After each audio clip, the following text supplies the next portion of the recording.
Never heard of the Millennium Falcon? Should I have? It's a ship that made the Kessel run in less than 12 parsecs. Hey everyone, and welcome to Kessel Run Weekly.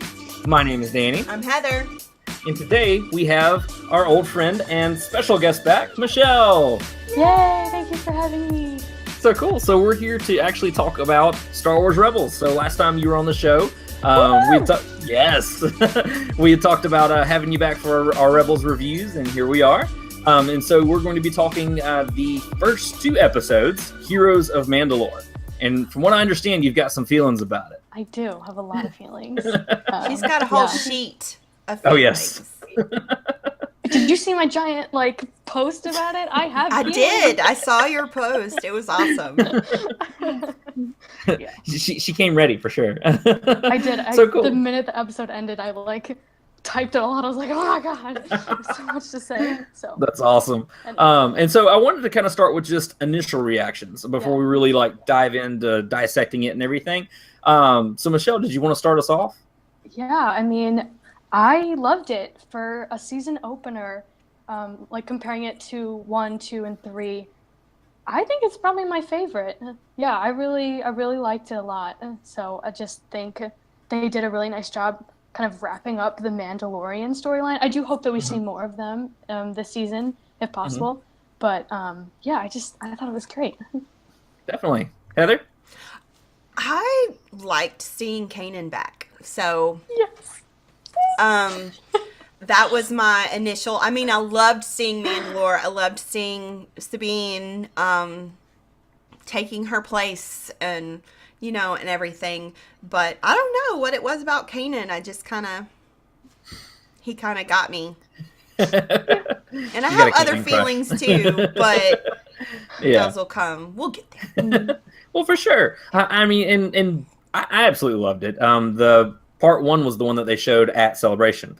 So when you were talking about how her mom would be a good fit and all this other kind of stuff, my impression was mom died. Yeah, because that's how it left it off at Celebration. So the whole time I'm thinking I've got insider information, and I'm sitting here going, she's not gonna make it. Tristan's gone too. It's just not gonna happen. I'm glad you didn't tell me that. I'm glad I didn't too, because then I would have felt kind of silly. Well, and you would have died. So well, there's that. So she would have got you. Oh yeah.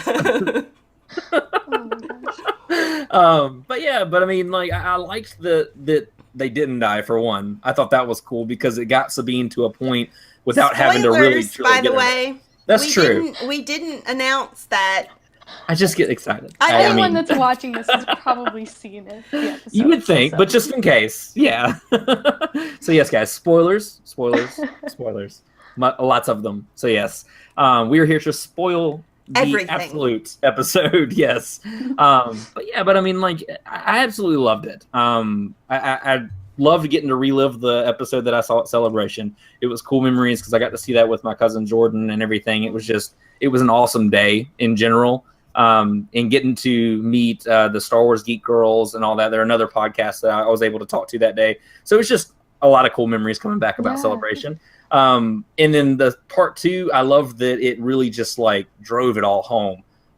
Everything that happened with the Bo-Katan and everything, which we'll get into. But I mean, just overall, I loved it. I did see a few people kind of saying that it felt more like a mid-season finale than it did an opener. I saw filler. I saw somebody actually say filler, like a filler episode. I was like, okay. I mean, Mandalore was a main thread through the last season. I wouldn't call that a filler at all. I mean, we saw Mandalorians roasted inside of their armor. I don't see how that's really filler. Desensitized? I don't know. That's kind of crazy. But no, I mean, I didn't get that feeling. I could see it as a mid-season maybe, but I got the feeling of explosive opener. That's what I got. The whole just war and really the fight for Mandalore truly beginning. Because, I mean, we had what we saw last season with the Darksaber, Sabine, her mom, just everything with what the Empire was doing there. So we got our introduction, and now we actually got to see it a little more in depth. I kind of feel like we even saw a little bit more of the structure of how the Empire's really set up there and everything. So cool. But I want to go ahead and dive into the episode for sure. So first off, just kind of a silly thing out of the way.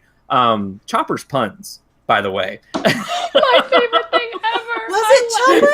I thought it was like Sabine's pun, and then Chopper was like, haha, you didn't get the joke. And Ezra's like, yeah, it's really easy joke. Well, I just love that, like, Chopper was in on the joke. Oh, That's definitely. what I love so much. I love his sense of humor. He's like, haha, you didn't get it. Right. Well, and even at the part, like, was it just me, like, but when it was Kanan and Hera talking, was it just me that heard Chopper saying, you two get a room or something like that?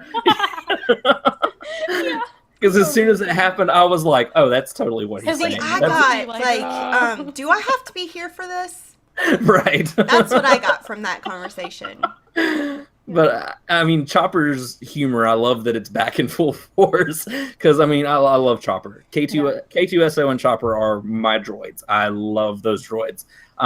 Mostly because of their little attitudes, basically, for lack of a better way to say it. But I love that Chopper was in action, and down to him flying by and popping a stormtrooper with a gun, and like you see him like rolling as fast as he can into places with his legs straight back, and like it's just everything about him was just hilarious to me. I loved it. Yeah, I totally agree. So there's a couple of things that bothered me. Okay. Hera. Yes. Okay, wait. Bothered you as in like she wasn't in the episode enough, or her little attitude? Her little attitude bothered me. I agree. I agree. She is fixing to lose everybody, and she's going to suffer for it because she didn't treat them right when she had them. Oh yeah, that is my take. And Kanan so dedicated to the rebellion, like so much so that she was completely disregarding like the importance of what Sabine was doing, like personally, and she's even disregarding even humanity at all. Right, and Kanan was like, "The Mandalorians are important," and she was just kind of like, "Yeah, okay." Right.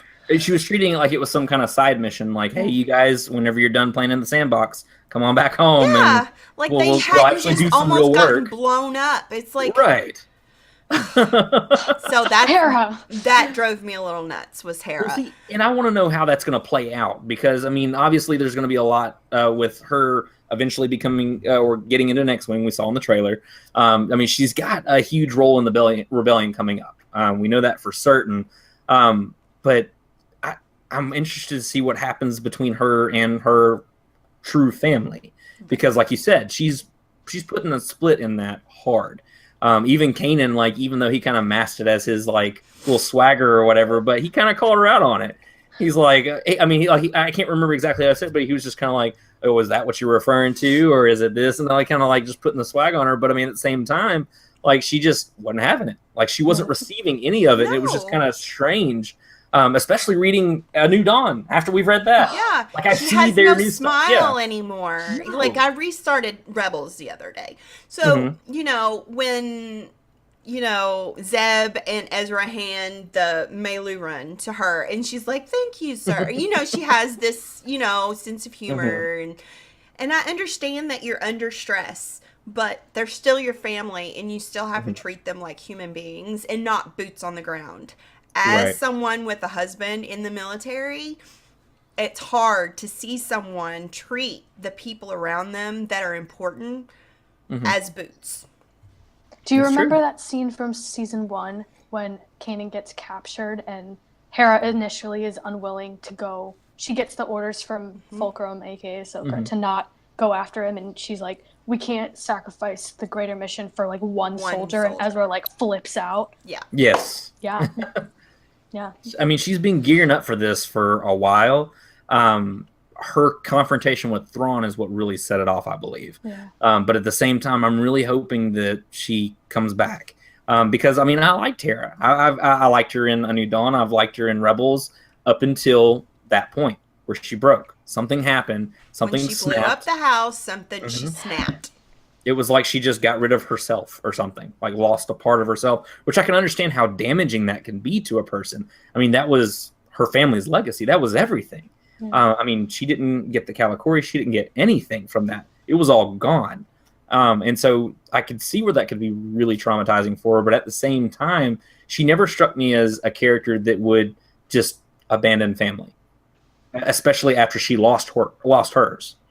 So I don't know. Like I'm hoping for some kind of redemption before it's too late for her. Time.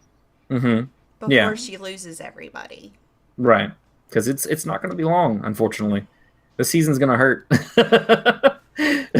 Dropping like flies. Yeah. Oh gosh, no! I don't even want to think about it. Speaking of dropping like flies, Ezra's jetpack skills. Yeah. You like that awesome. segue there? That was great. I love that. I thought that was really refreshing. Something that I did mention in my like huge giant paragraph is that Ezra and Kanan both, their like renewed sense of like humor and Kanan's sass and all that. I feel like it was really reflective of both of them back in season 1. Like Ezra was always cracking jokes, and it was just really, really wonderful to see that Ezra now is like confident in who he is, and he's like a really pretty skilled Jedi now.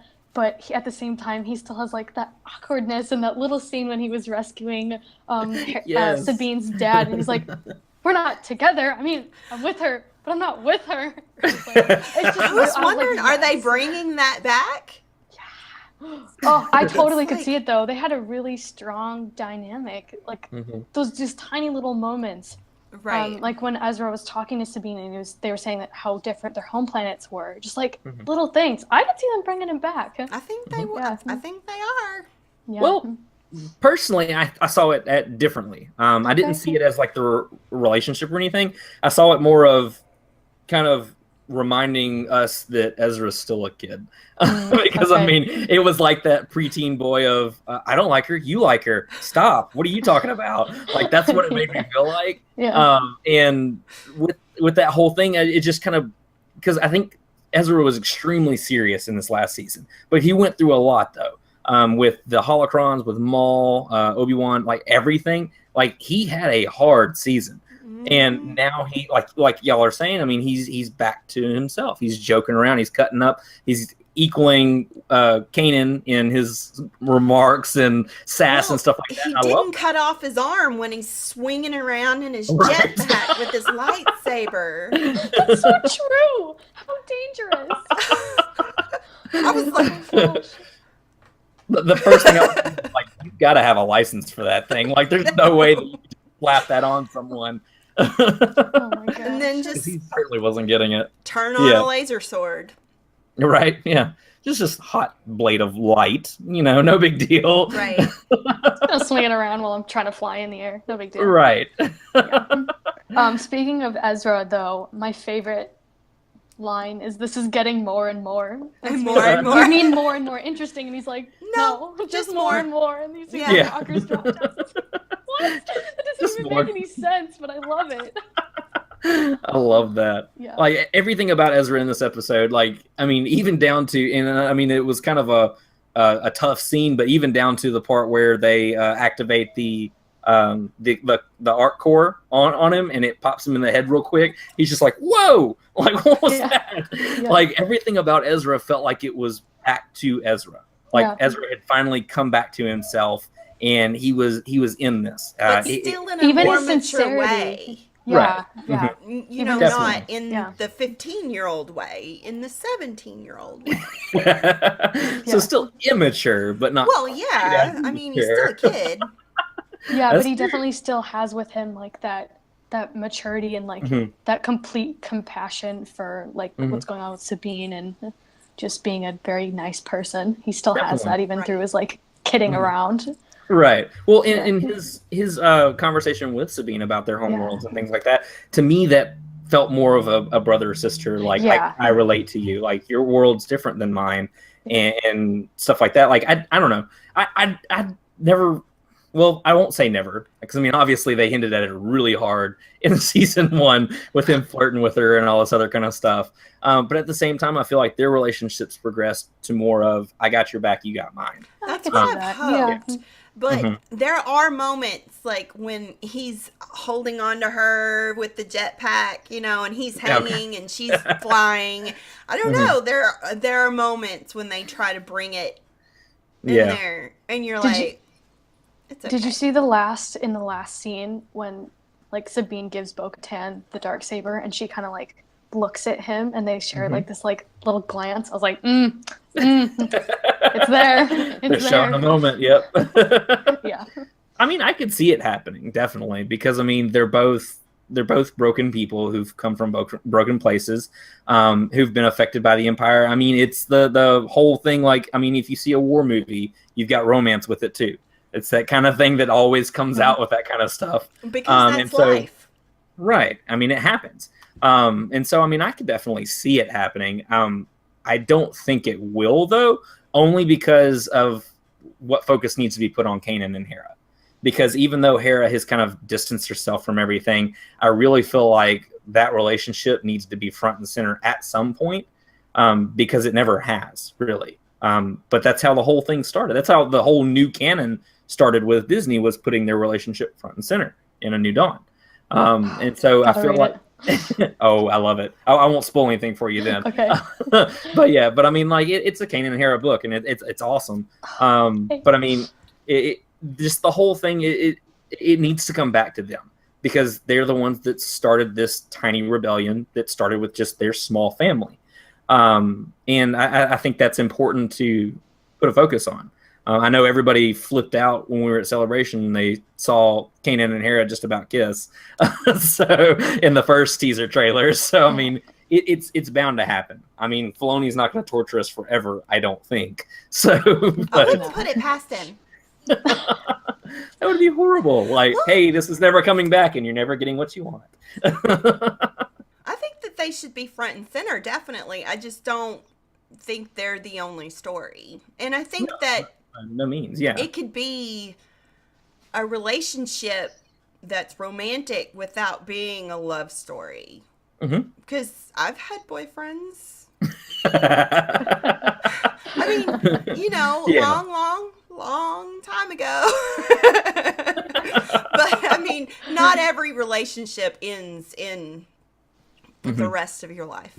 So yeah, that would break my heart, though. Like, no, it's got to be Kanan and Hera. I don't even want to think about that. I meant Ezra and Sabine. Oh, I thought you were still talking about Kanan and Hera. Like, it was breaking my heart as you were saying that. Young. I meant that's Sabine true, and Ezra are young, and they can have, you know, a romantic, you know, flirty thing without spending the rest of their lives together. It's not that big of a deal. It is. It is. You're ruining it. No, I'm just kidding. But yeah, but I mean, and going forward, so Kanan, you had a couple of comments you wanted to make on that, Heather. I have one. He keeps looking at things. It bothers me. Oh my god, I have a comment about that. There's no sound or anything. Someone just, at one point, him and Ezra look at each other. It's a mental thing. They're having a mental... Okay. They're having a mental moment. They'll force look at each other. I don't understand. So it's kind of like Daredevil. You know how he sees sound? No, I'm just playing. Well, how is this sound? With Kanan looking at things, I saw something that was really funny today. It was, why did Kanan need a hologram of Hera if he can't see her? I know, it doesn't make any sense. I thought about that when I was watching it earlier today. So I went to rewatch it just before we started the show, and like that's what I was thinking. I was like, so is this for her benefit or for his? Like, what is this? It's got to be for hers, obviously, but it's like I just don't get it. The blind jokes are they're never going to get old. I feel terrible about it. But like Lando back in, or not Lando, it's like Hondo back in season 2. Oh, yeah. But, yeah. Goodness. Yeah. No, that's going to be, that's a well that will never go dry for sure. But Heather, you said that like Kanan has his like wittiness back, and I totally saw that too. I thought it was great. I also thought it was really cool that he was back and using his lightsaber again. Exactly. I couldn't remember the last time he actually used it. Like, because like he didn't do anything in season. Of people, and he's really the Jedi that he used to be. The cowboy Jedi. Exactly. Yeah. Oh, it's so great. Oh, definitely. I love seeing him back to his old self. Like, that's what I think I loved most about these 2 episodes, is that it seemed like pretty much everybody was back to their old selves in some way, but they had still grown. Yes, I noticed that too. Even with Sabine, with their like little like moment with her dad and talking about art, like they had like a nerd moment, right? Yes, because do you remember again from season 1 where she had that moment with now with Lando, and they had like a talk about, oh, this is my inspiration, and Ezra was like, ugh, and she had another moment with like her dad. So I totally see like the parallels there. It's definitely, so cool. I love that her dad was like, it's getting better. She's like, better? It's good. He goes, It's like, it's so like a parent. Like, I love it.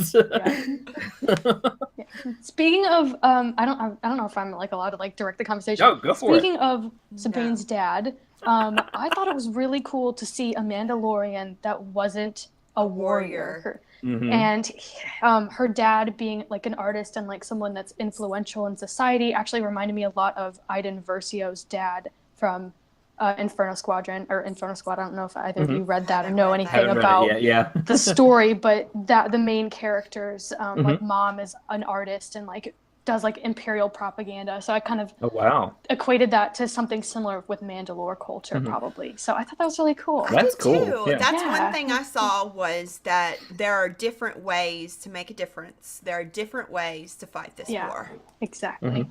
Yep. I mean, he was so influential enough to be like locked up by the Empire. So art is inspiring and influential. Oh, definitely. Right? Well, in also, I mean, it may not really mean anything, but I liked that the roles weren't the I guess the standard or whatever that everybody would expect. That it wasn't mom was the artist and dad was the warrior. It was mom was out there kicking butt and dad was fighting on the inside. Yes. Like, I thought that was awesome. Because like the more that her mom is on screen, the more I love her. Her armor is so sick. Like, I love that armor, because I never noticed the flares on the helmet until this episode. I don't know how I missed it, but I want that helmet. It was awesome. But like, you can almost like, I would imagine that being Clan Wren, her dad probably had something to do with the design of the armor, or at least that armor is 300 years old. Right. Right. So, and that's the thing though, that they reforge it. They make it to their liking.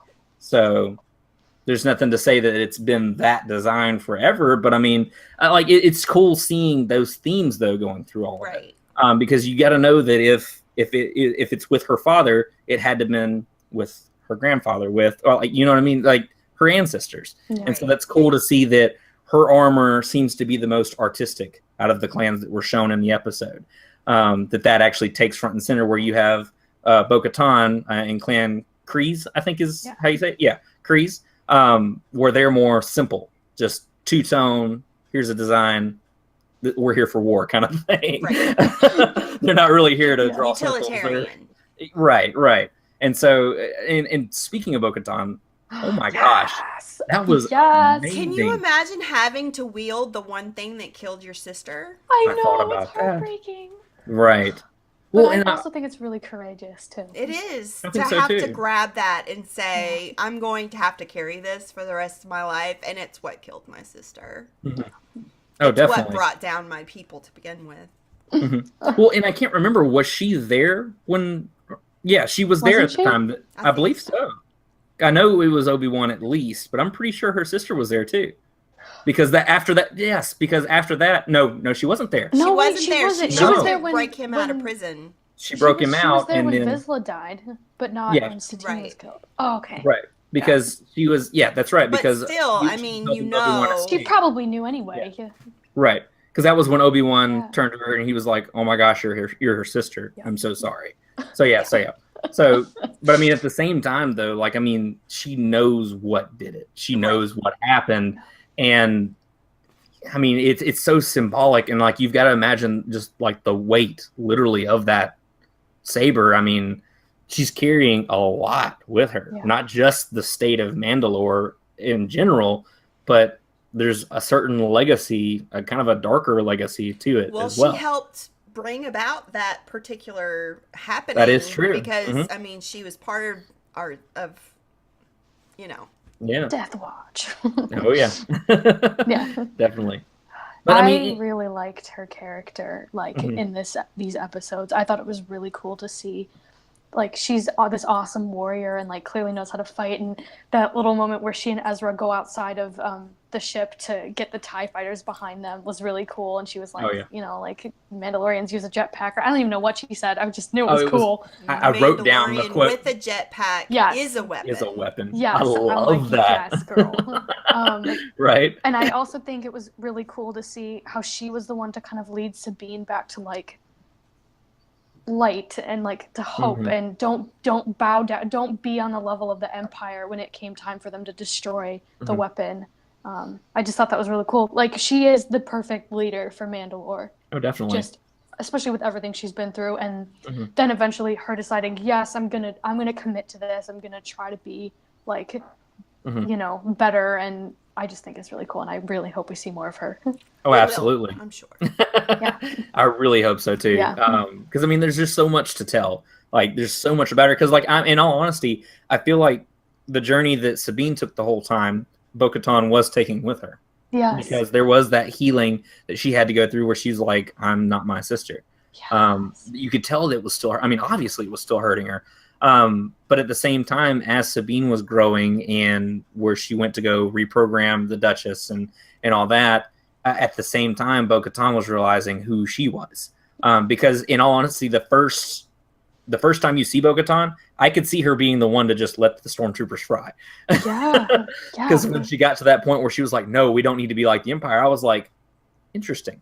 Yeah, like, she grew too, and she kind of, like, adopted her sister's, tactic of being a peacekeeper or the negotiator or, like, the bigger person. Yeah, I love it. It's like we got Satine all over again. Oh. And they gave her, like, multiple, like, references in the episode. Right. It's like Satine with bombs. Now, there you go. A fully equipped Satine. Yeah. I also really like that moment where Bo-Katan was like, you named this weapon after my sister. Oh my gosh. Sabine's like, it was a series of bad decisions. I thought it was so great. When that happened, I was like, I don't know where that conversation's gonna go. Because I actually, the first time we were watching it, like, I just heard something about the Duchess is coming or something like that, or when they hear about the Duchess, or I think they just barely bow to the Duchess. That's what it was, and I was like, wait a minute, who's the Duchess? That's what I was thinking. I missed that. Yeah, they made a new Duchess. Yeah, right. Yeah, it was just a really quick reference, but one of the stormtroopers, or it may have been Governor Saxon, said that they will bow to the Duchess, and I'm sitting here going, they put someone else in power? I was like, wait a minute, and then that's when that showed up, and I was like, oh, that's not, yeah. That was bad. Choice to be. Bad choices. Definitely. Which, I mean, in talking about the Duchess, can't talk, the art generator, it reminded me, actually, I mean, going with the whole Clone Wars theme with Bo-Katan returning everything, there was actually a Clone Wars episode, Defenders of Peace. I don't know if you've seen it, but it was the lemurs, the little lemur people. Yeah, the Separatists did something similar, where they were testing out a weapon on these people, and they had built it for, it was supposed to be against organics or something like that. But anyways, I mean, it was kind of the same themes, and it was where Ahsoka and Anakin was injured at the time, and then I'm trying to remember. Wasn't Rex there too? Yes, Rex was there. Mm-hmm. Yeah. So, I mean, it was another one that had those kind of themes to it and everything. It really reminded me of that. Yeah. But, I mean, I love that with that weapon, we actually got to see the horror of war. Heather, you've talked about it in a few episodes, where Star Wars doesn't glorify it.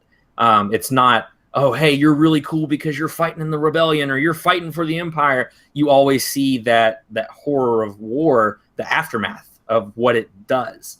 And I love that Star Wars continues to do that, because, I mean, that scene of, I mean, just walking up to literally just dust and armor. Oh my Like, you can't imagine how that must have been. And just knowing that it's your mother and you did it. Right.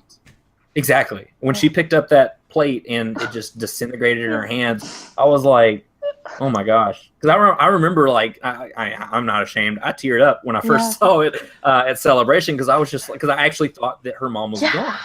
Like, that was just like, I couldn't believe it. Well, my boys, they were like, where are the bodies? Oh, man. And I said, baby, they're gone. Oh, yeah. They're gone. They are gone. And they were like, and I was like, right. Yeah, that's what happens. I mean, That's because dark. Well, I mean, yeah, but it happens in real life. I mean, we have this technology, not exactly, but I mean, you drop something and then everyone disintegrates. That's true.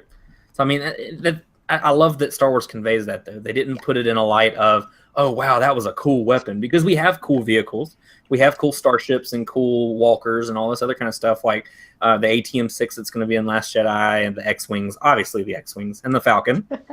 Can't not mention the Falcon on the Kessel Run Weekly. But I mean, you have these cool vehicles and these cool things that are equipped with weapons. But at the same time, I love that Star Wars knows when. This is what I want to convey. And with that particular walker, the Duchess, I mean, there was no, oh, that was really cool. It was just, oh my gosh, they're gone. They're just dust. Disintegrated. Yeah. Right. And I mean, it was just kind of like, I don't know, like it hit me hard. And I love that Star Wars still continues to do that, because war isn't pretty. Right. I love that they could convey that to my children without blood and gore. Yeah. And still get the same point across. Absolutely. Because, I mean, it's hard to express what's going on in the real world a lot of the time, and why we fear this or that, you know. And then you could put it on, well, watch this. Well, it's not exact. This isn't the same galaxy. This isn't the same universe. But this is a parallel to life. And it's hard to explain to an 11-year-old and a 5-year-old, you know, that there are bombs that can actually do that. Not exactly, but that can just, you're gone. Definitely. So I mean, I'm wondering if any more of Sabine's weapons will come into play in this season, because I mean, obviously she designed quite a lot. Now I think she made mention in the episode about how she had taken out the plans or something, or she took the plans with her or deleted them, something like that. So they may not come into play. But I mean, they were able to get a hold of this one. So I wonder if any more will come into play, because I mean, you've got to imagine that it's going to be a huge final battle for the Ghost crew. This isn't going to be something that is just going to be, okay, and it's the end. Welcome to Rogue One. I just don't feel like it's going to be like that. It's going to be, I mean, because we've grown with these characters. We love these characters. This is a family that a lot of us relate to in different ways. I mean, I see myself in Ezra, in Kanan, in different characters. Chopper, of course. No, I'm just playing. Right. But I mean, at the same time, like it's going to be intense. I think. I really think that it's going to get to where it needs to go. I think is what I'm trying to say. So yeah. But so talking further about Mandalore, what do you guys think the future of Mandalore is at this point? Oh, that's tough. I don't know that we're necessarily going to get to see it, but I think they kind of hinted that like Bo-Katan is going to try to lead all her people back into like, even when Sabine was talking about how the planet doesn't grow grass anymore, I think it's just going to be trying to rebuild the planet, trying to unite the clans again. I mean, she's already got several of them behind Bo-Katan. I mean, she's already got several of them behind her. I don't know if there's probably more. So I think that's probably what it's going to be like, but I don't know that we're going to get to see it necessarily. I feel like they kind of wrapped up the Mandalorian storyline as far as like Sabine's involvement with it.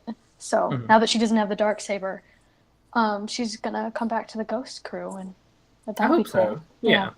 I feel like she kind of fulfilled her purpose as far as what she set out to do with the Darksaber, because I mean, she had no intentions of ever being the leader. I think she could have been, but I think she that's could have just been my too. own thought. Yeah. Yeah. But yeah, what about you, Heather? I am rather dark with my stories. Like, I called the Rogue One ending like a long time ago, so Yeah. I kind of feel like Mandalore is a threat, and whether it can't be destroyed, obviously. To the Empire? Yeah. Okay. Yeah. They're not going to be able to rebuild their society without outside involvement. I mean, they're already in civil war. They're already in turmoil, and to be able to rebuild their society peacefully at this point, we know how long it's going to be for the Empire's influence in the galaxy. So, I mean, I can't see them being able to rebuild, at least for a significant period of time. We know Jango Fett has his armor. You know that Boba Fett has his armor. So, I mean... Which at one point I thought I saw a Fett-like helmet in the scene where she raised the Darksaber. I haven't frozen that scene to really see it, but like there's one that bows down that's just bright green that looks like the same color scheme as Boba Fett. It makes me wonder, because they are, I mean, I just don't see good things for Mandalore. Well, and I see, in all honesty, I feel like the episode left it on hope, at least. Because that's what Star Wars is about, is hope. And I love that. It left it on a hope of a new Mandalore, and Mandalore has fought itself for the longest time. This is the first time that we know of that they've had to fight an outside invader. I mean, you had the Jedi Mandalorian Wars, but we don't know anything about that. But I mean, like, as far as something trying to oppress them or trying to take them over and basically make it their own, it's kind of one of those things of like, I can fight with my siblings, but you're not going to talk to them that way kind of thing is what I kind of get from Mandalore of, this is my family. I can talk to them how I want, but you're not going to do what you're going to do. And so, but at this point, I feel like because of the Empire's involvement, I feel like Bo-Katan and the United Clans are going to destabilize whatever's left of the Empire there. And either one of two things that are going to happen. Either the Empire is going to see that it's not worth it because they're going to fight each other anyways. So there's no point in holding up here and losing our people because they're just going to destroy each other anyways.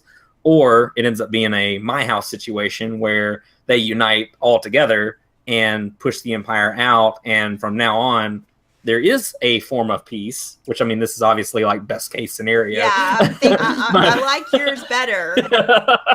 But I mean, like, there is a form of peace only because we're united and we are family, and no one's going to mess with our family. And so they go back to their warrior roots, but not against each other. Yeah. Hopefully. How can you have a warrior society though, and well, it's a warrior defense. Right. So they're trained, they're warriors, they can defend themselves. But I mean, I get it. I get where you're going, but at the same time, it's I don't know. A warrior without a fight is gonna find one. That's true.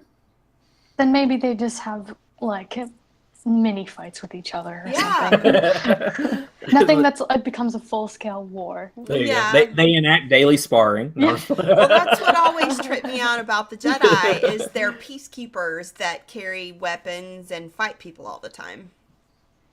That's a very good point. Aggressive negotiations. Oh yes, aggressive negotiations. Yes. So definitely. I just thought that, like Sabine's growth in this episode, like obviously we saw her grow a lot during like the Trials of the Darksaber episodes, but to see like really now how she started off as a leader and like led all the Mandalorians up and they charged together, I thought that was just so cool. I mean, we saw it in the trailer, but to actually see her she had like the dark saber in one hand and a blaster in the other, and she was just like Yes. going to town. I was like, yes, girl, yes. It was just really cool. I love her so much. I think she really is a leader in her own right, kind of like Bo-Katan was saying in that cool little like voiceover moment. While Bo-Katan and Fenrir are kind of having a chat or whatever. I think Sabine is a great character, especially that moment where Bo-Katan convinced her to, like during the like climax of the story, to hold on to that hope and not bow down to the Empire. I thought that whole part was really like visually really cool when Sabine goes for Mandalore and Bo-Katan's behind her. Yeah. To slice that weapon in half that you could just totally destroy your enemy with. And she's so mature to realize that, she was saying like, yeah, I thought about using it against the stormtroopers, and she said that she couldn't figure out how to do it, but then she ended up being able to like do it in that moment. But to really, she obviously thought about it. Like, yeah, I could use this and make them pay for everything that they did to me, and they just killed a bunch of her people. So she's a very mature and like really has grown up a lot to be able to make that really hard decision. And I love her. Oh, definitely. I loved the conversation between her and Bo-Katan, where Bo-Katan was telling her, are we going to rebuild, I mean, not in these words, but it was, are we going to rebuild Mandalore on honor or cowardice, hope or fear?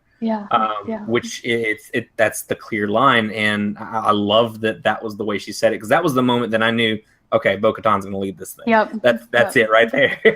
But at the same time, like that was when you kind of really see that growth between both characters, where they really relied on each other, even though they didn't know it. Because Bo-Katan hated her at first. Was like, you built that thing? Are you kidding me?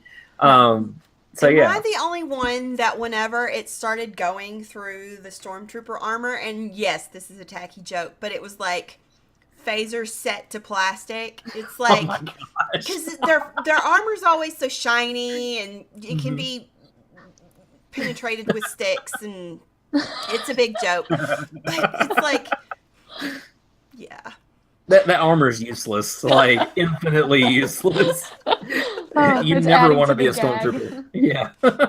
Well, it cracked me up because Governor Saxon traded his Mandalorian armor for stormtrooper armor. I'm sorry, you gotta know better. Yeah, you've got to know better. But he wasn't in on it.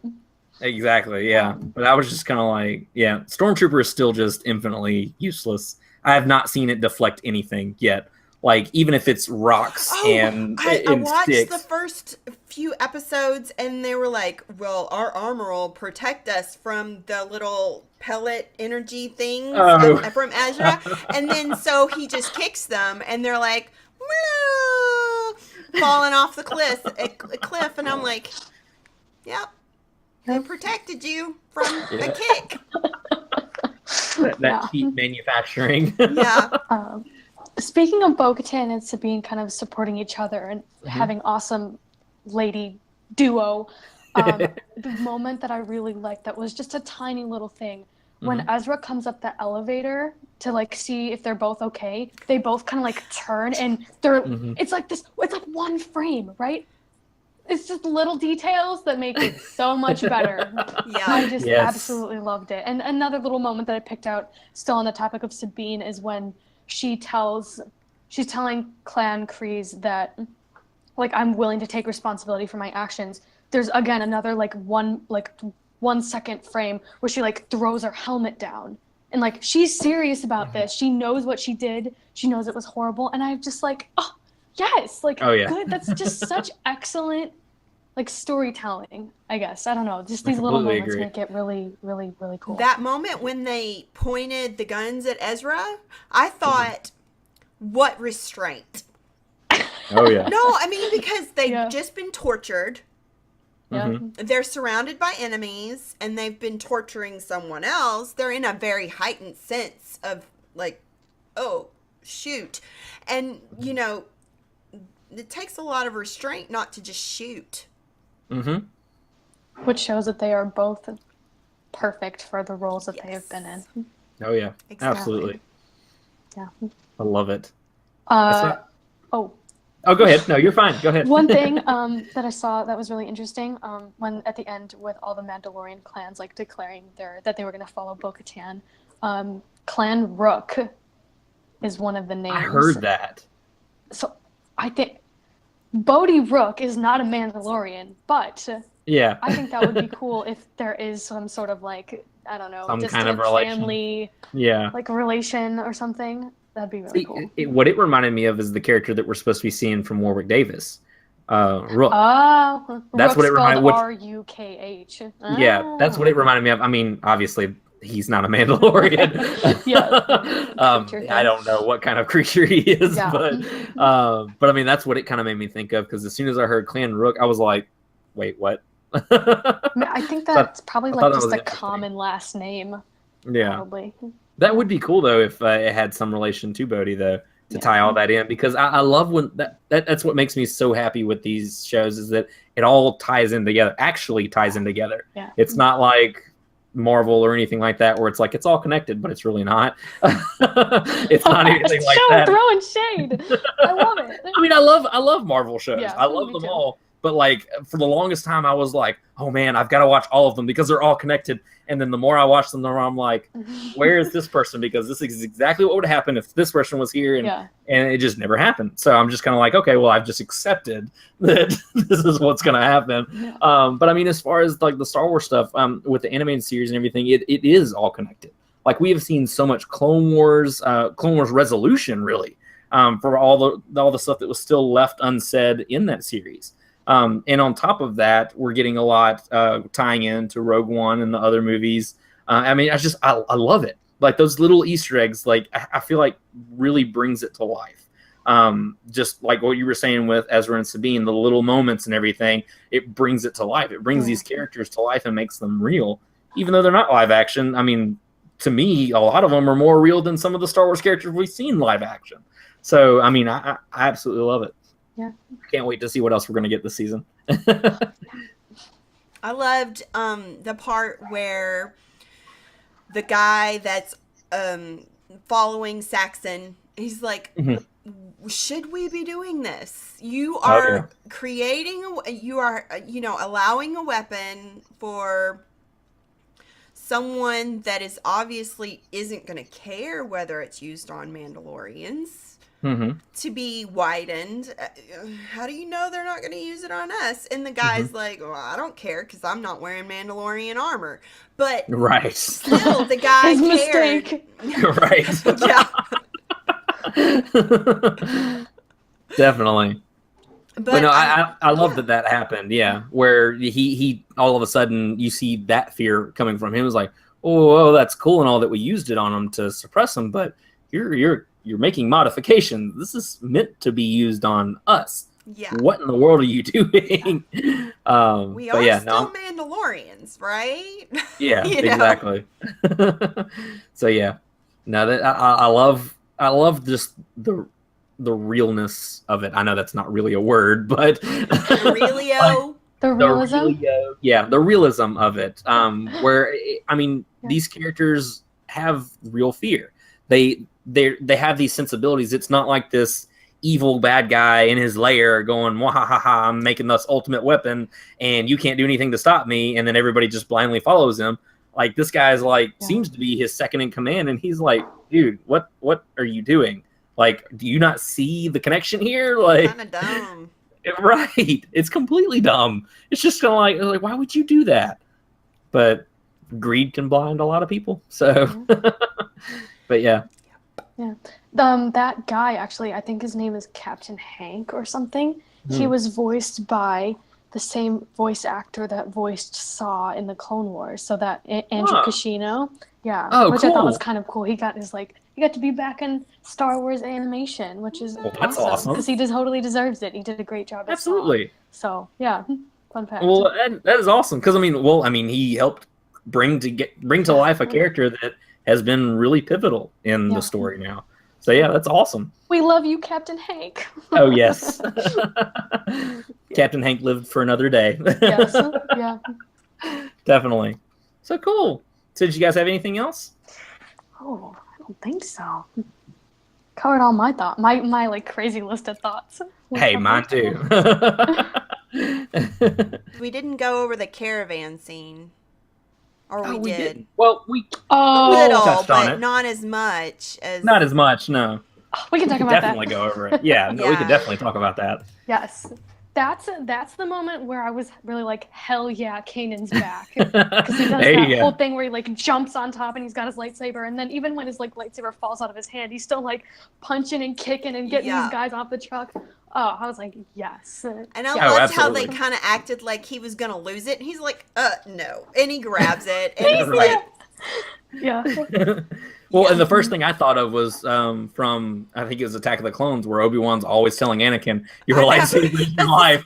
I'm like, Kanan, your lightsaber is your life. Because I did a major marathon this past week. I had the flu, so I went through all the movies and all, Fun. Yeah. So. And now she's feeling better, but no correlation that you can prove. No, I'm just playing. That's what I was trying to tell Elizabeth. Yeah, right? Do a marathon. Oh, yes. Do a marathon. It'll do you some good. So, yeah.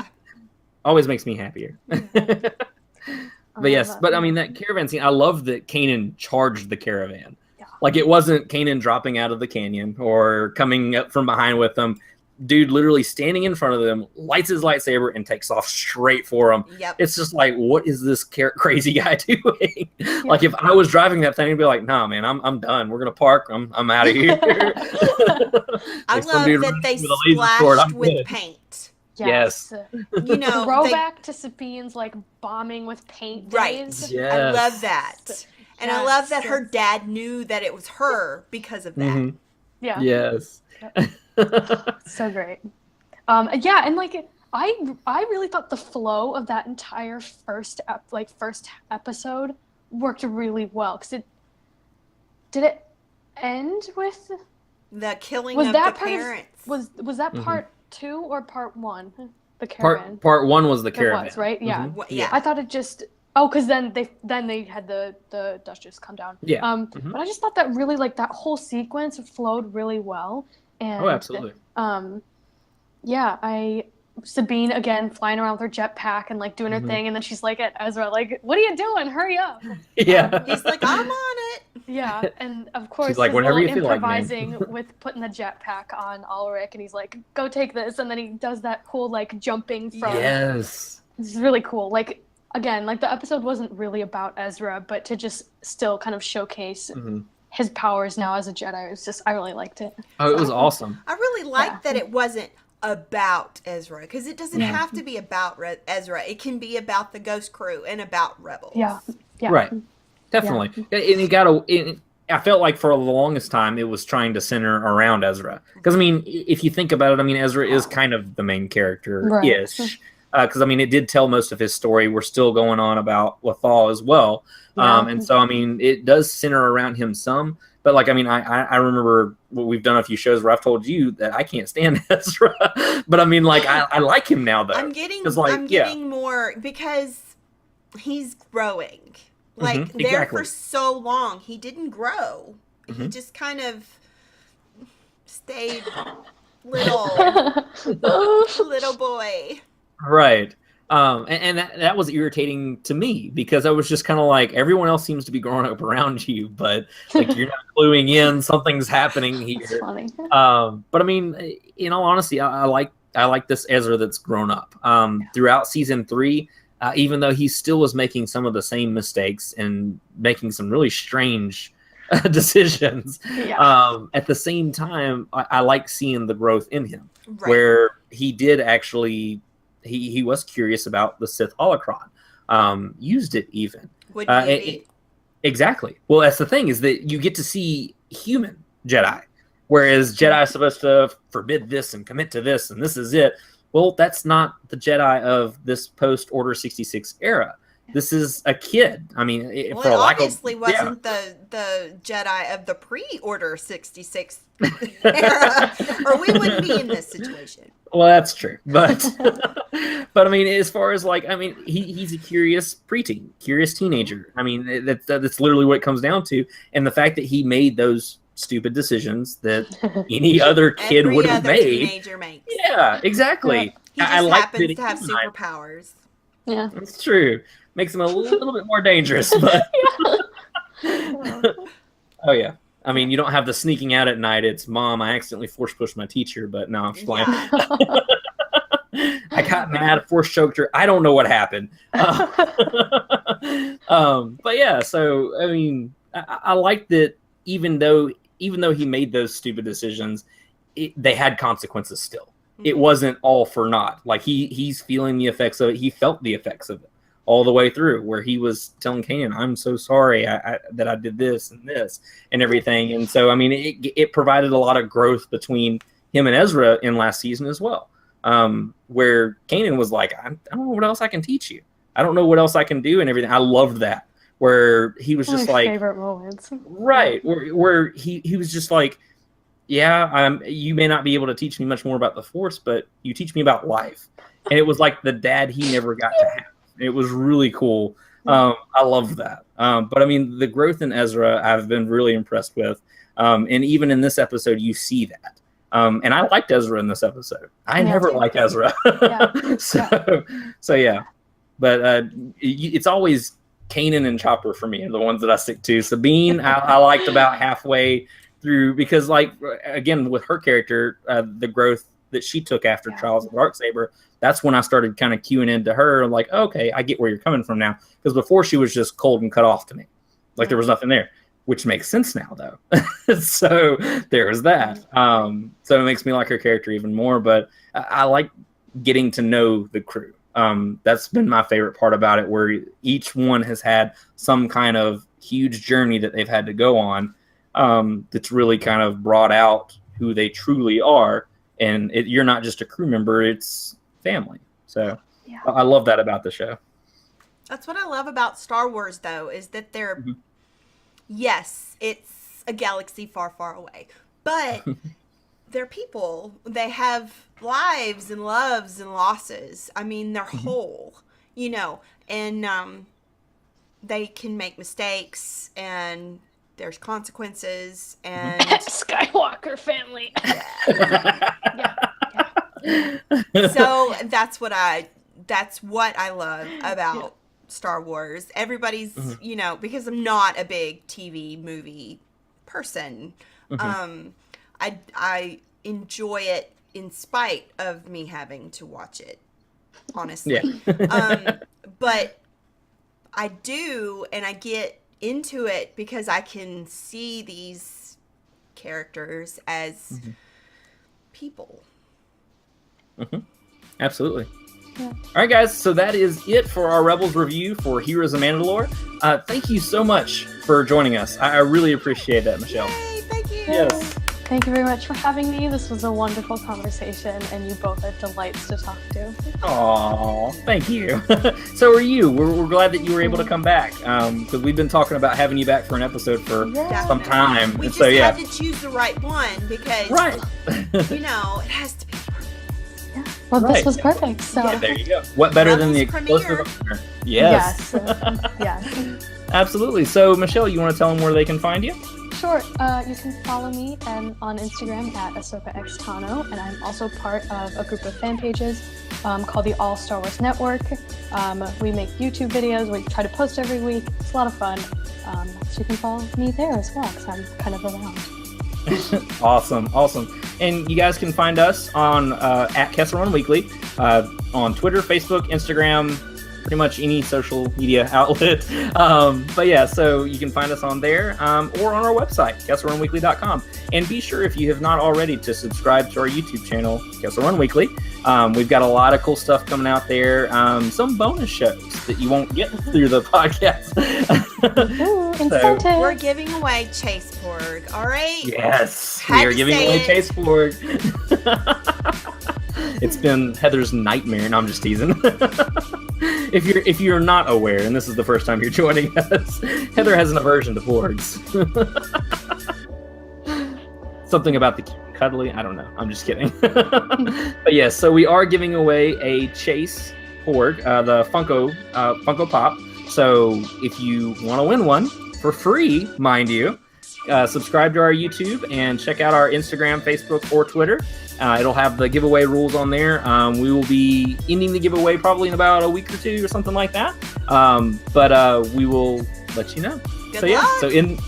Good luck to all of you. I've heard it's really important somehow. I don't know, something about it. But yeah, guys. So until next time, my name is Danny. I'm Heather. My name's Michelle, and thanks for watching. May the Force be with you.